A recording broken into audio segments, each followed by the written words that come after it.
Hey guys, welcome to SIH Capital Group monthly webinar series. Really excited to have Kevin return to us. Last time he was on in May 2022, he talked about life insurance settlements. A lot of people don't realize that this is an actual asset class that they could invest in. This is something that I covered in my book, The Alternative Investment Almanac, because I actually wanted to really bring up this policy that almost has a lot of misconnotations on who's buying them, how it's used in a portfolio. So there's not many people that I trust on this space more than Kevin. Kevin was gracious enough to come on and help me with my Q&A section. And he also fact checked my chapter on life insurance settlements, which was really helpful.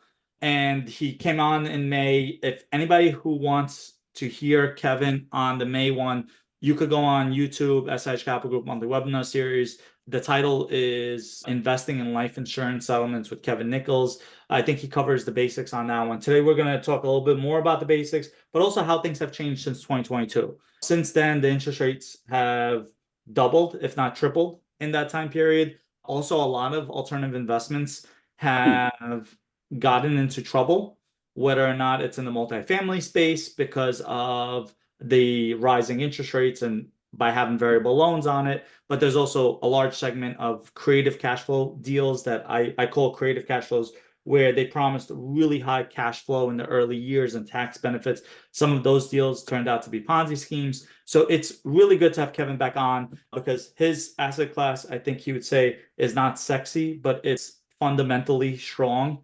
And that's the type of partners that I would love to have on our webinar. So without further ado, Kevin, I'm going to hand it to you to give a little bit more of introduction, and then let's just see where this conversation goes. Okay, thanks, Dennis. Although I do take offense to not being sexy, but that's okay. I can live with it. When you get to my age, that's not what you're looking for anyway. But I said the asset class, not yeah, you.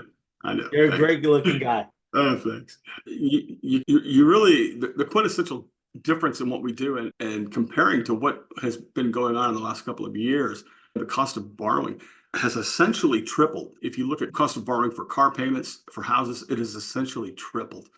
And a lot, if you're investing in notes or certificates that are being like that are paying a yield based upon that, then it can be good for you. However, a lot of investments are very sensitive to interest rates, as are a lot of businesses who carry a lot of debt, and it can be the end of them. And then you get a lot of, I'm not going to call them bad actors, I'm just going to say bad choices. The guys that make bad choices about trying to enhance the appeal of their investment by being a little too creative and perhaps overpromising, and have not changed the way we have done this in the last 15 years.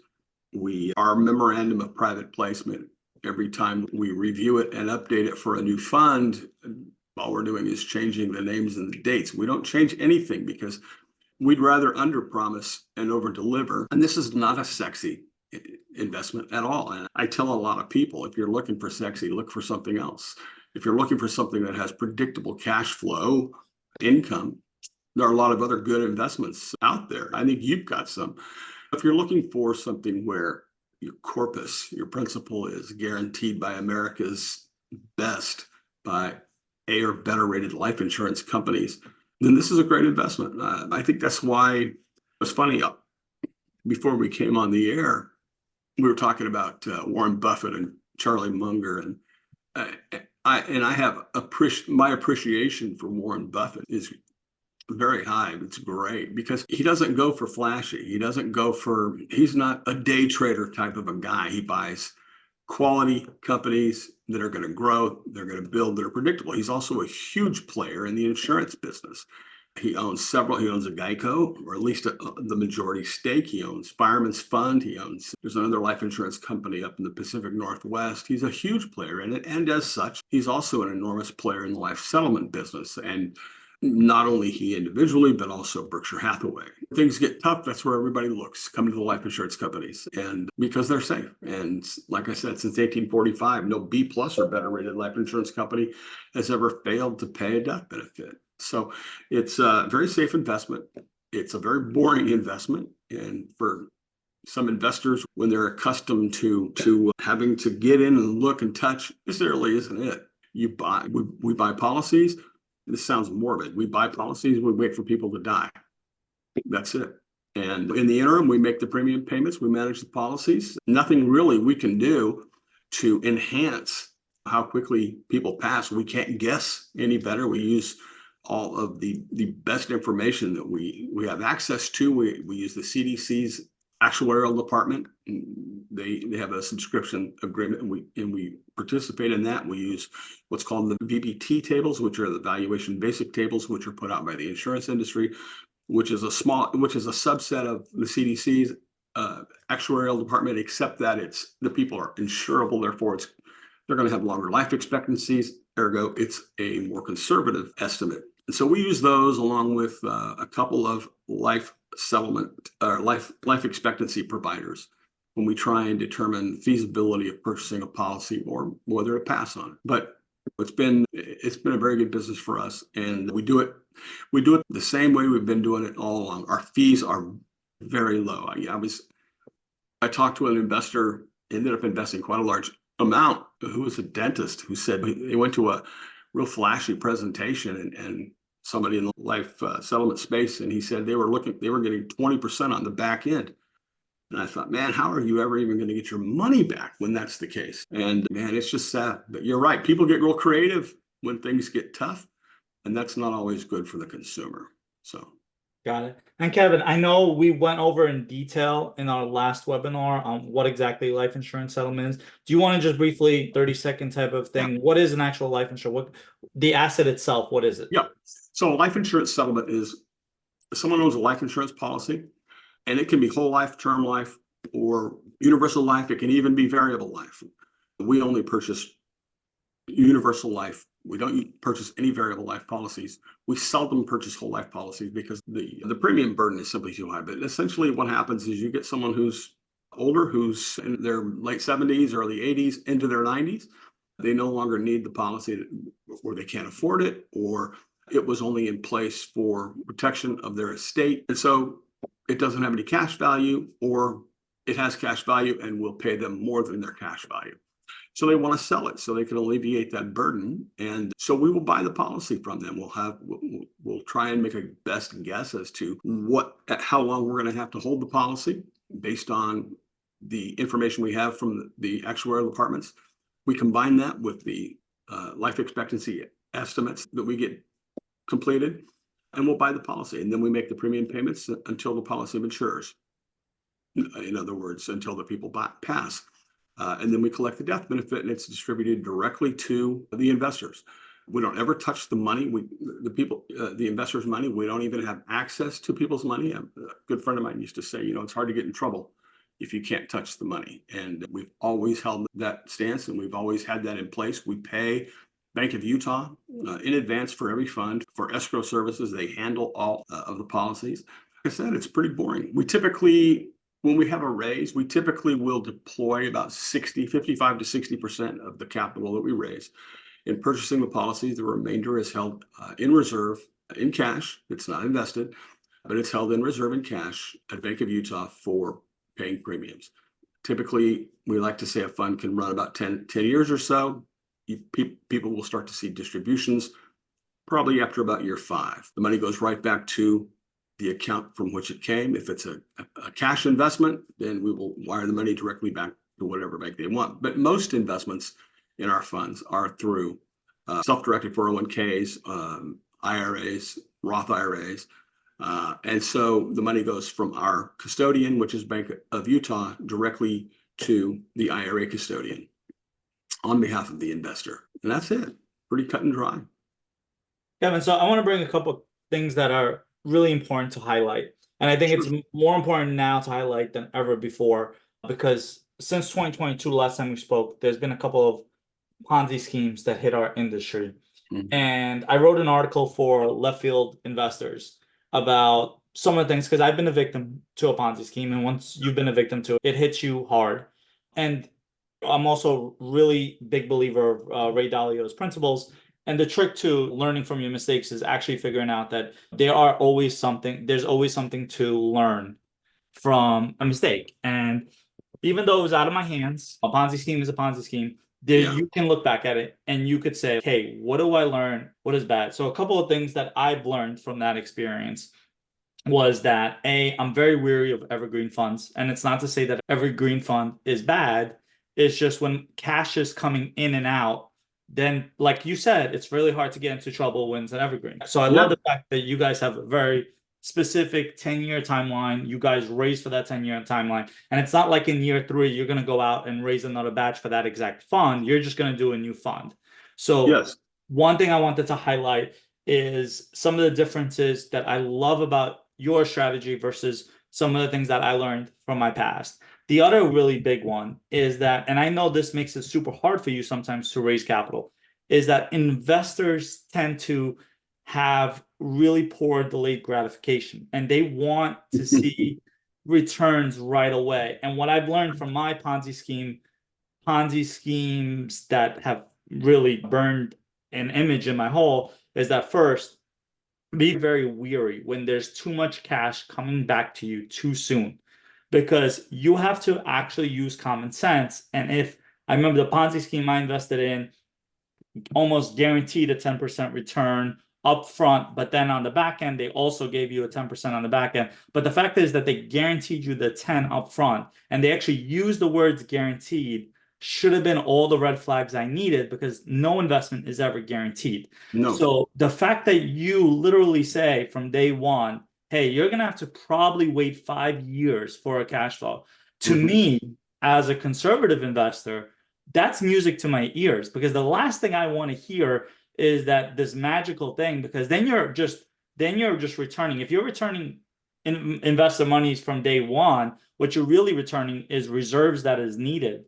Yeah. Maybe needed. Absolutely. Exactly. And I just love those two things about you guys because that year 5 thing, it makes it difficult to raise capital because you're telling Hmm. someone, hey, you're gonna really have to wait this thing out. But at the end of it, we're buying our total value from day one, which is so unusual in the investment space because even a development deal, you're projecting a 3x multiple, whatever it is, but you don't really know what it's going to be worth when it's all Right. said and done. In your situation, it's different. You guys know what it's going to be worth. You just don't know when it's going to Exactly. be worth that.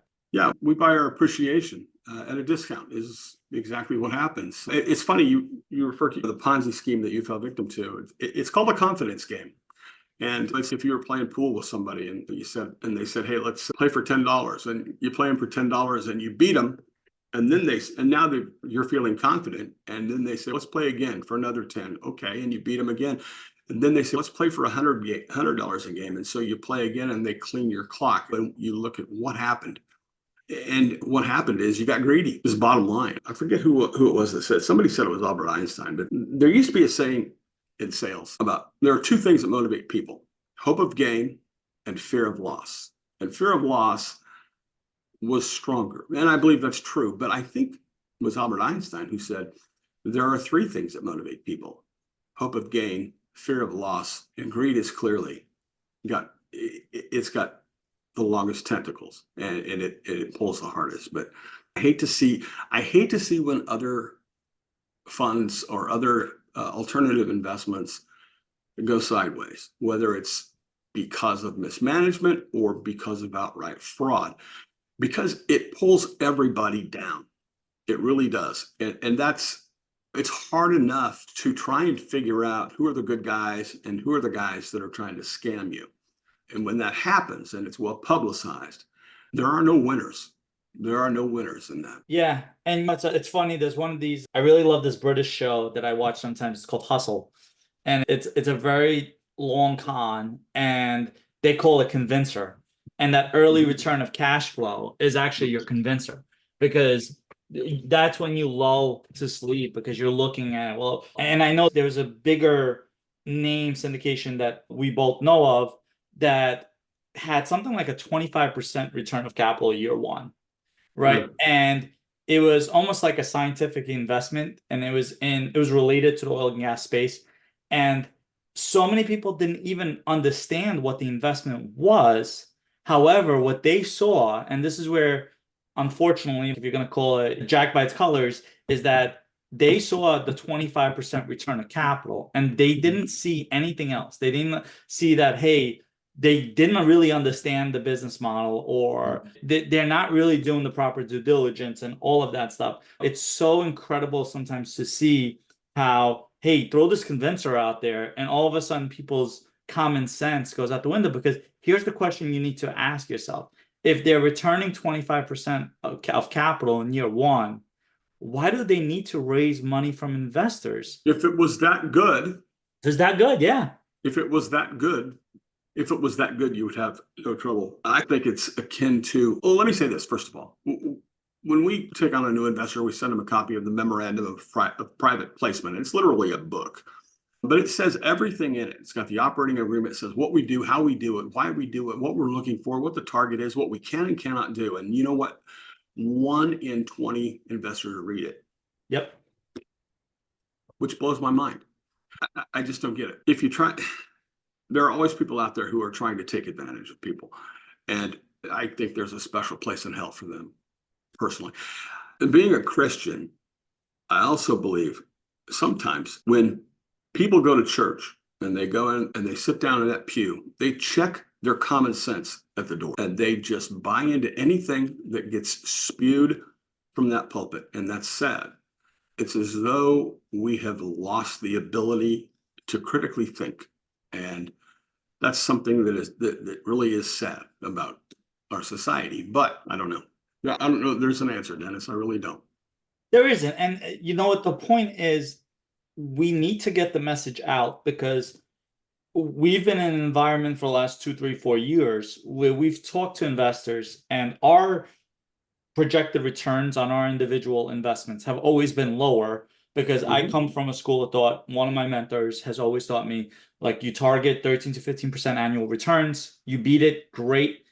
They're reasonable. They're great in returns. Yep. And I looked at it. I was like, oh, 13 to 15. I was like, we could do that. And then we realized, I remember the stat, like Berkshire Hathaway returned a compounded 16.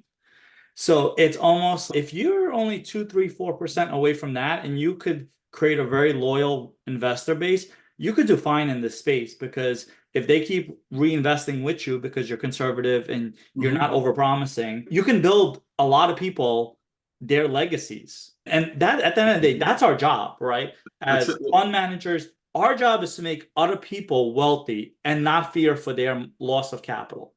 Building a legacy, that's really an interesting statement that you just made, because you personally are aware, I've had some tragedy in the last year and a half, and I survived. And I thought, what do I want to do? Do I just want to crawl into a hole and mail it in? Or do I want to build a legacy for my children?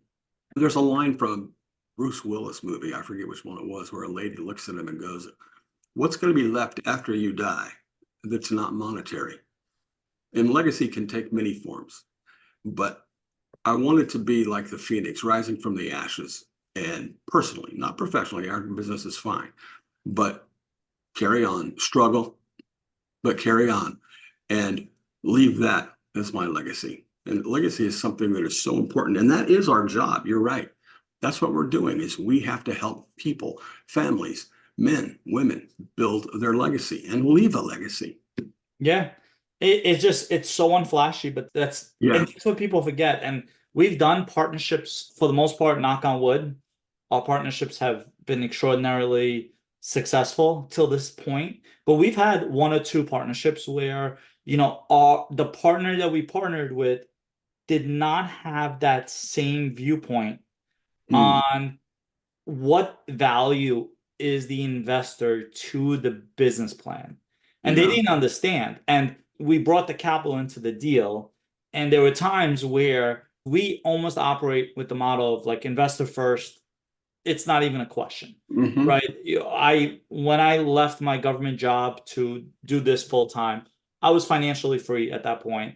So it wasn't like the point where it's like, hey, I need every single penny that I need to feed my family. No, I was in a position where I'm already building my legacy. I want to help other people build their legacy. And it's just so important that and this is where you really need to know who you're dealing with. And this is why I like, Kevin, another reason why I really love what you do is you're your investor relations person, right? Absolutely. I, Absolutely. that is my favorite job by far. I love talking to my investors.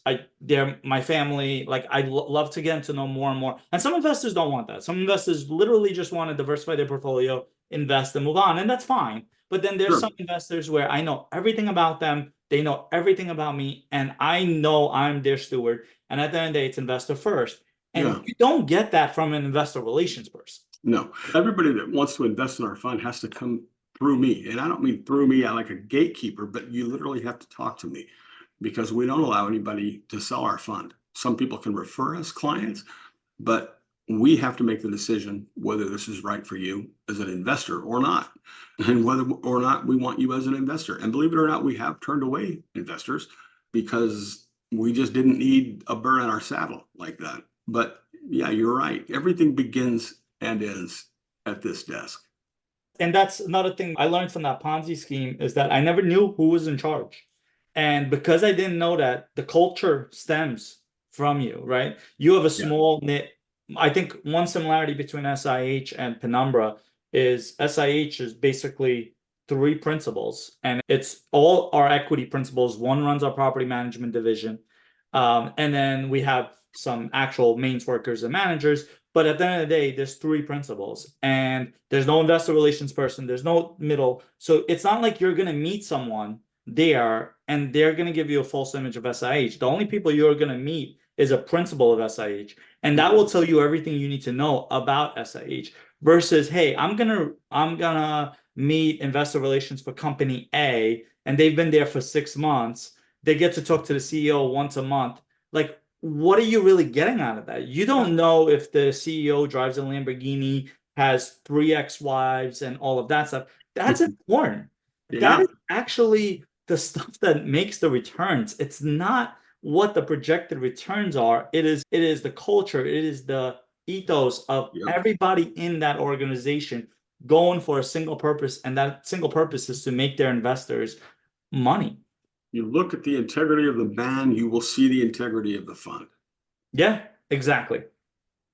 And that's a great point. And then I also wanted to bring up something super important. And then we could switch to a more positive note. The purpose wasn't to just be doomsday for an hour, but I think this is important because this is the stuff that's not said enough, because it's not easy to raise capital when you're sending this message of, hey, be careful, because it's a lot easier to say, hey, Kevin has the greatest fund of all time. You can't lose money on his deals. You need to invest with him. And it's a lot easier to paint that picture, but it would be the false. Like, it would be, so it's harder to talk about these things and raise capital, but not enough people are doing it. So the other thing I wanted to bring up is the importance, and you two things. One, you mentioned PPM, how one out of only 20 people read it. I was at a conference last year, and it was a hot topic. There was an operator with a great reputation, but they put in a clause, a recent PPM clause, that basically said that capital calls were going to be enforced, not voluntary. It won't be a dilution if you don't do it. It would be like your forfeiture, like complete forfeiture of your equity. Mm-hmm. And there were some investors that picked that up, and it was amazing. It was like, I was talking to the investors, and I'm at the point where we're not really investing in too many LP deals. We're really just doing our own deals. And I was like, are you okay with still investing in that? And some of them were like, yeah, that's fine. And I'm like, you don't understand what that, they understand what it means, but it's almost like no one is envisioning worst case scenario. Yeah. Like, how many capital calls has been hit the multifamily space in the last year? It's incredible.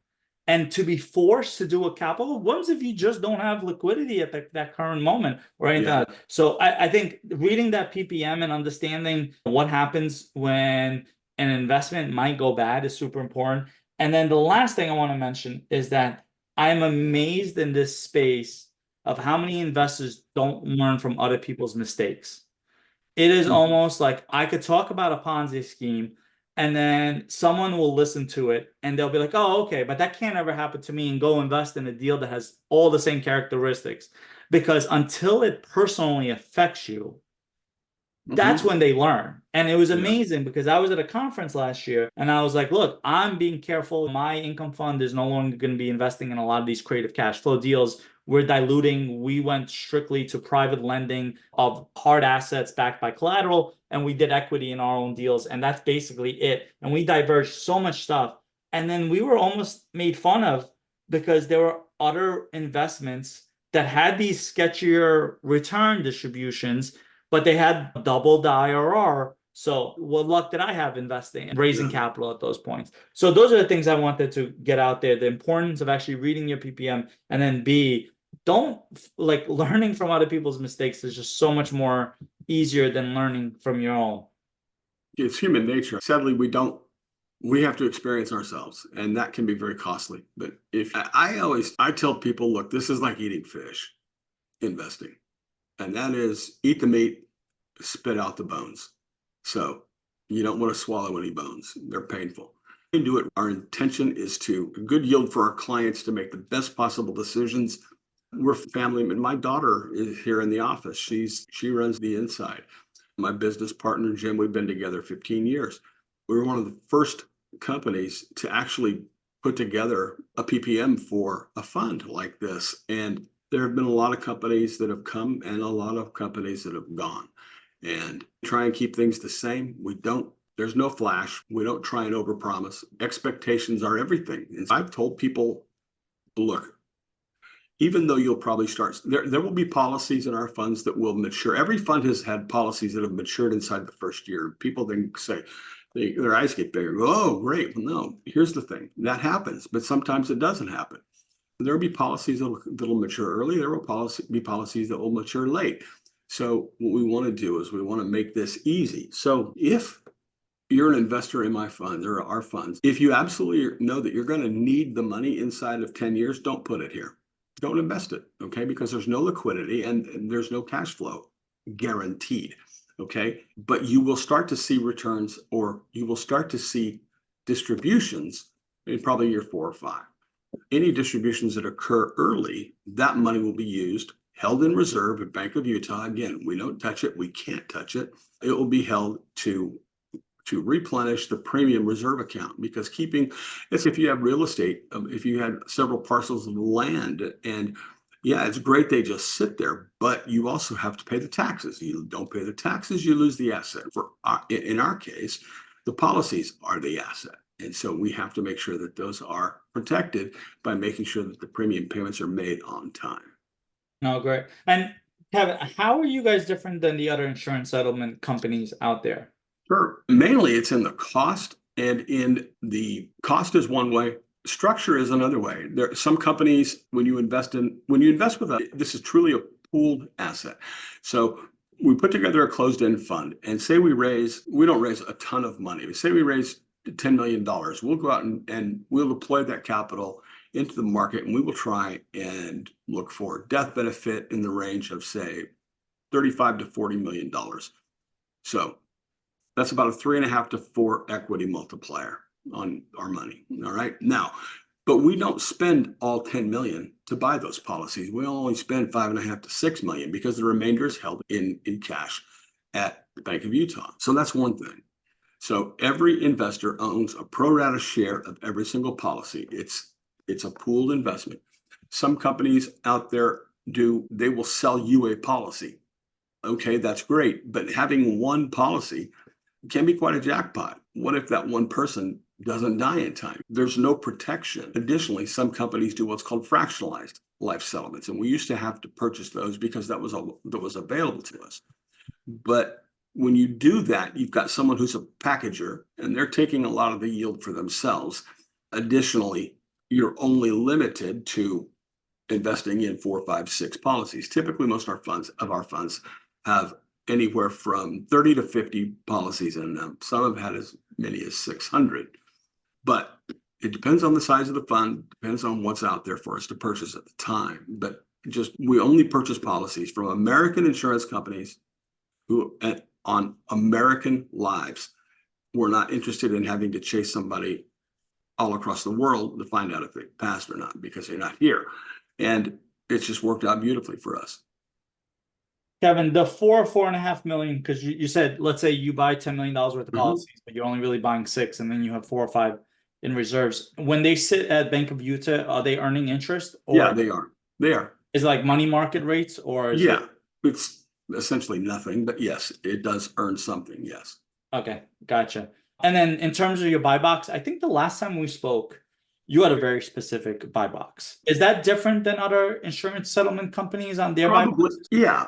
Because our overhead is so low, life settlement companies, we get paid when we buy policies, but we also get paid, we get a small percentage as a management fee. But if you have a large operation, you need income to pay people every week, 2 weeks, what have you. The overhead can be significant. And if you don't have, if you're not deploying capital, you're not making income. That's a bad position to be in. Okay. We don't have that problem. We can sit and wait for the market to be right. And that's a big difference for us as our overhead is very low. We do contract out some services to some companies for tracking and auditing and things like that, but we're a very lean company. That's funny that you mentioned that, because one thing I've been warning about is when I started investing as an LP investor, a lot of these companies that I've invested in were very small shops originally. Then in Mhm. the low interest rate environment of 2018 to now, they've grown from 3 to 30, 35 people. And now they're in a situation just like what you described. You have overhead, so you Yeah. need acquisition fees, you need asset management fees. Yes. And then it puts you in question. Are you buying that because it's the best asset, or are you buying that because your company now needs Right. it? Right. Versus SIH, we're all equity owners. There's no salary. Right. So we don't do a deal, fine. If we do one deal a year or two deals a year, fine, no issues whatsoever. We're actually capped to how many deals we could do, but because we are a small team and we know operationally we're gonna get stressed out if we do too many deals. But the point is, just like you said, the smaller teams don't have that stress of having to do a deal. And you don't want, as a managing partner, you don't want to be in that position. As an investor, you don't want to be dealing with somebody who's in that position. If you ever gone to try and buy a car, and the difference in salespeople, you come to a salesperson who is not living hand to mouth, and they're not pushing you. They're allowing you to be an educated buyer. And then on the other hand, you've got a guy who's a dinosaur he's running around like a rodeo clown trying to come up with every possible way to get you to buy this car. The old, if I could, would you? And we learned from the car business that's not a good way to do it. And avoid those guys, avoid those companies. Use your own head, use critical thinking. If it seems too good to be true, maybe it is. Yeah, and you know what? When I was, I think 4 or 5 years ago, I had one of those car buying experiences where all I asked was like, "Hey, just give me the price before I walk in, and if it's the best price, I'm not gonna negotiate with you. I'll just come in and sign the paperwork." Yeah, I was amazed at how many car dealerships didn't give the price. they still They wouldn't. They they still would wouldn't do it. they wouldn't. And I literally went to the one guy who gave me the price online. There were little, like one or two things that I probably wasn't thrilled about when I came in, but at least he had the decency of respecting my time. Right. Where the other guys, they didn't. And it's almost this thing, and like it's so commonplace in our space, because when they're projecting these returns, they're almost not valuing their investors' time, because what they're telling them is like, hey, we're going to oversell you on these returns. But in 3 years, when you are actually expecting those returns, that's when we're going to come up with a list of excuses. Yeah. And we're going to tell you why all these third parties, whether it's the property management failed you, whether it's the interest rates going up and no one saw that coming, and all of these different things. And they'll give you the reasons why they didn't hit those returns. It's the same way with a car dealership. It's not respecting other people's time. And time is the true wealth of everybody. No one can buy time for that, doesn't matter how obscenely rich they are. It's funny. I told my many years ago, I was talking to my daughter about things I wanted for her. I said to her, I want you to have two kinds of jobs at some point in your life. One, I want you to wait tables, which is a miserable job. Two, I want you to work straight commission. Now you sit there and lessons that I wanted her to learn. Absolutely. And and she didn't at the time, but she does now. And she did both of those things. And she hated them, but she certainly doesn't resent me for doing it because now she understands dealing with people when they are sometimes if you're a server, you're not necessarily dealing with people who are at their best. Secondly, working straight commission, you have to learn how to talk to people and not be assuming and not be presumptuous and how to develop a relationship. I worked for a gentleman while I was in college in a clothing store in the mall.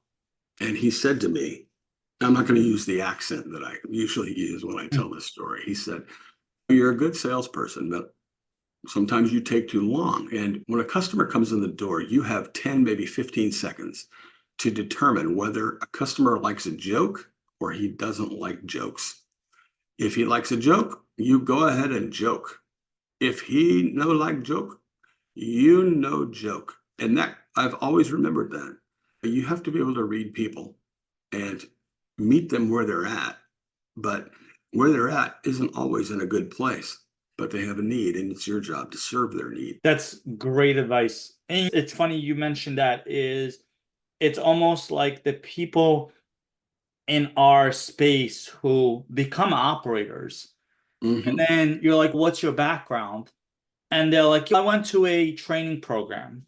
Yeah. And there's nothing wrong with coaching, and there's nothing wrong with that. But it's almost like in your situation, right? I know your background is you were a financial advisor first or a Yes. financial planner, and you found this product, you started using it yourself, and Yes. then you brought it to the people. Same thing in the real estate world. When I got started, I was strictly an investor.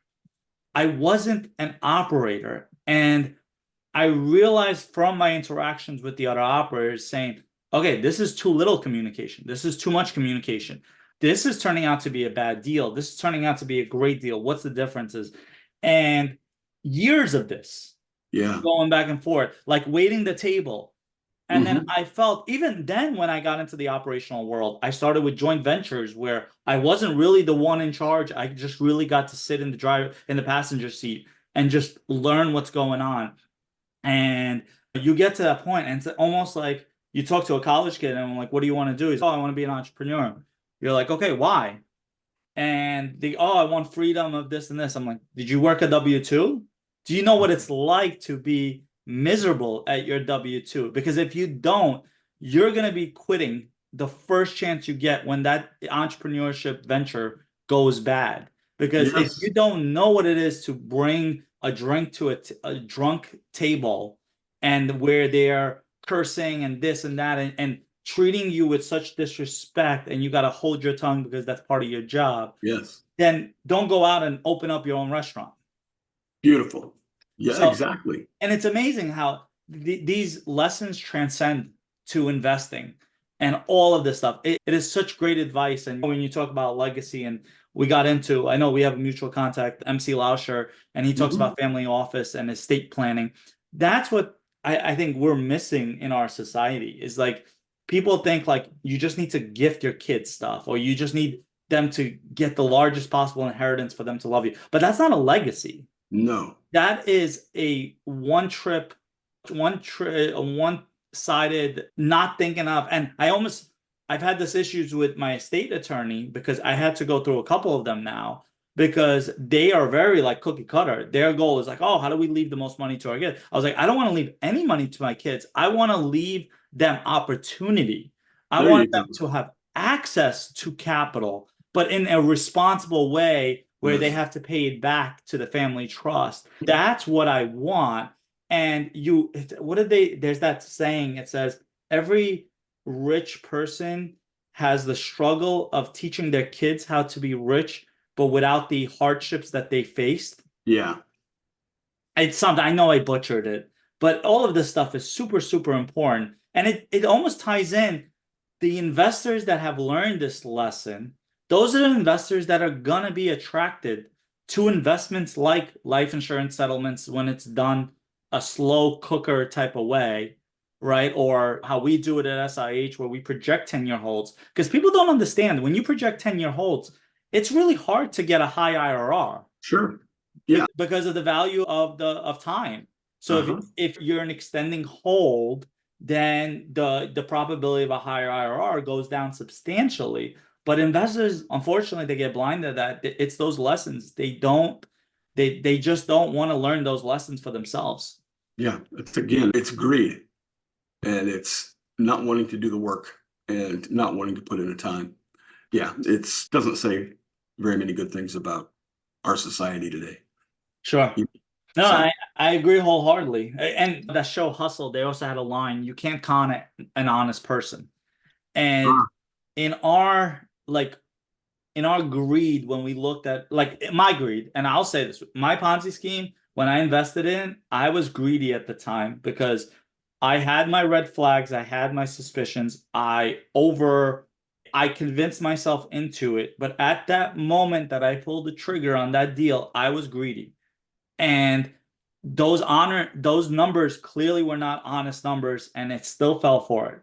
And yes, sometimes a 7, 8, 9, 10% returns don't look that great, but as long as they're honest, it will mhm, turn out to be great investments in the long it'll term. be fine. Yes. Yeah. Kevin, this was a great update. I think this went a lot more philosophical than life insurance 2.0. I did want to get to last time we talked in 2022. I think we were in a rates were just starting to go up. May is the start. I believe February, because I closed two deals in February and March, and that's exactly the start of the interest rates going up. It was probably started taking into effect. How have the rates gone impacted life insurance sums from a buying purchase? Are there more of these deals? Are there more competition to acquire these deals? Just can you shed some light on the actual industry itself?